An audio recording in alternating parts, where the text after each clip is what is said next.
Hello everyone, स्वागत है एक बार फिर से आपका सीबीएसई पॉइंट में। लास्ट वीडियो में हमने डिस्कस किया था टाइप्स ऑफ रिएक्शन। इस वीडियो में आप डिस्कस करेंगे exothermic reactions and endothermic reactions क्या होती हैं। ठीक है, तो ये आपके लिए एक स्पेशल वीडियो होने वाली है, तो वीडियो को लास्ट तक देखना।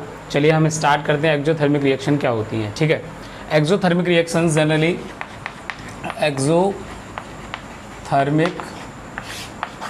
रिएक्शन, ठीक है। एक्सोथर्मिक रिएक्शन आपने जनरल वे में सुना होगा कि एक्सोथर्मिक, एक्सो का मतलब होता है बेटा बाहर, एक्सो का मतलब क्या होता है बाहर, ठीक है। एक्सो का मतलब क्या होता है बाहर, ठीक है। ऐसी रिएक्शन जिनमें हीट रिलीज होती है उन्हें हम कॉल करते हैं एक्सोथर्मिक रिएक्शंस।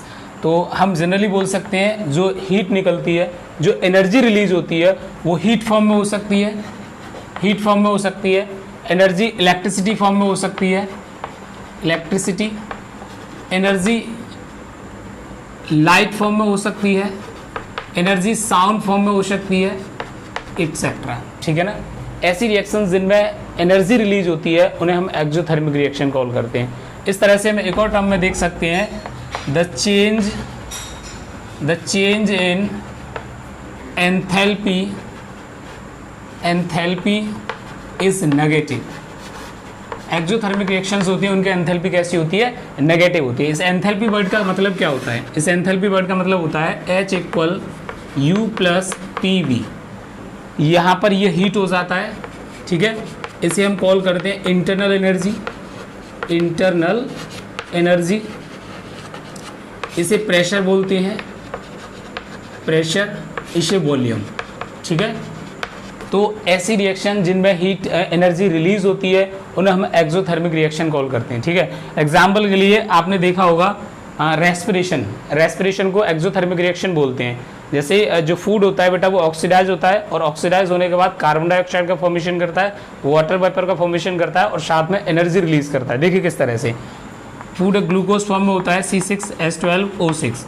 ये ऑक्सीजन के साथ कंबाइन होता है और फॉर्मेशन करता है कार्बन डाइऑक्साइड, वाटर वेपर और साथ में एनर्जी का फॉर्मेशन करता है। ये एनर्जी कितनी होती है बेटा, 38 ATP एनर्जी। कितनी होती है, 38 ATP एनर्जी। इस 38 ATP एनर्जी का मतलब होता है एडिनोसाइन ट्राइफॉस्फेट एनर्जी होती है। क्लियर है।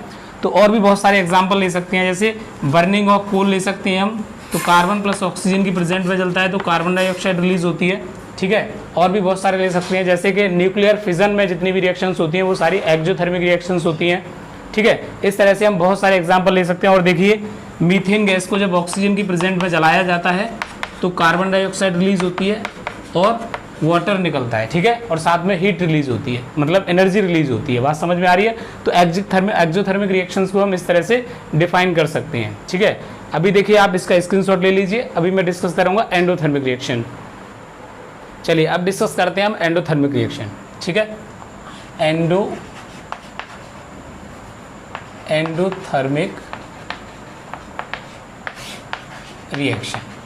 देखिए अभी जैसा कि हमने एक्सोथर्मिक में बताया था आपको कि एक्सो का मतलब होता है बाहर निकलना, यहाँ पर एंडो का मतलब होता है बेटा, इस एंडो का मतलब होता है अंदर, ठीक है।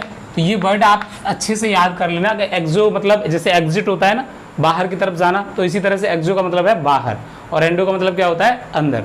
तो एंडोथर्मिक रिएक्शन क्या होती है, जिनमें हीट जिनके अंदर एब्जॉर्ब होती है। क्या होता है, हीट जिनके अंदर एब्जॉर्ब होती है, तो उन रिएक्शन को हम क्या बोलते हैं, एंडोथर्मिक रिएक्शन। हीट एब्जॉर्ब क्या होती है, हीट एब्जॉर्ब। इसी तरह से जैसे हमने एक्सोथर्मिक के लिए एक पॉइंट रखा था जिसमें the change of enthalpy is positive होती है एंडोथर्मिक रिएक्शन के अंदर। तो एंथैल्पी क्या होती है इनके अंदर, एंथैल्पी इज पॉजिटिव। इस एंथैल्पी इज पॉजिटिव का मतलब क्या होता है, इस पॉजिटिव का मतलब होता है हीट इज एब्जॉर्ब, ठीक है।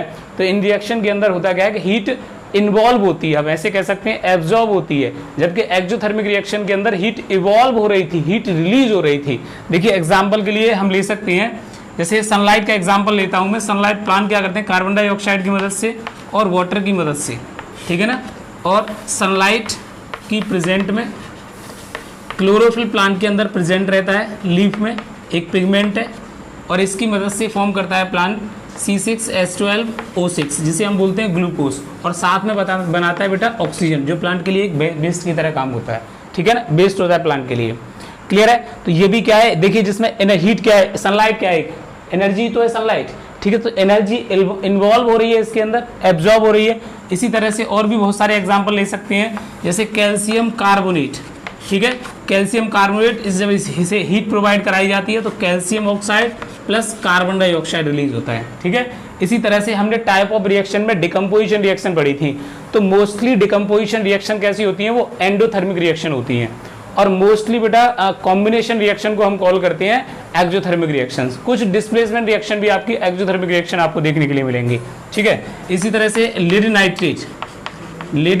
नाइट्रेट, तो इसे हीट करते हैं तो lead oxide, nitrogen dioxide plus oxygen, ठीक है, तो देखिए हीट इनमें इन्वॉल्व है, ठीक है। इसी तरह से मैं लूँ silver chloride AgCl, silver chloride, इसे सनलाइट की प्रेजेंट में रखते हैं तो ये क्या करते हैं बेटा, Ag प्लस Cl2 में टूट जाता है, जिसका कलर ग्रे हो जाता है, ठीक है, बात समझ में आ रही है। तो इस तरह से हम एंडोथर्मिक और एक्सोथर्मिक रिएक्शन में डिफरेंस जान सकते हैं, ठीक है। तो वीडियो अच्छी लगी हो तो आप लाइक कर देना, चैनल को सब्सक्राइब कर देना। चलिए, तो आज के लिए बेटा हम इतना ही कराएंगे, ठीक है। अगर कोई आपकी टॉपिक में आपको कोई डिमांड है कि सर ये इस टॉपिक पे वीडियो बनाइए, तो आप हमें कमेंट बॉक्स में कमेंट कर सकते हैं, बता सकते हैं, हम आपके लिए वीडियो बना देंगे, ठीक है। तो आज के लिए इतना ही, थैंक यू क्लास।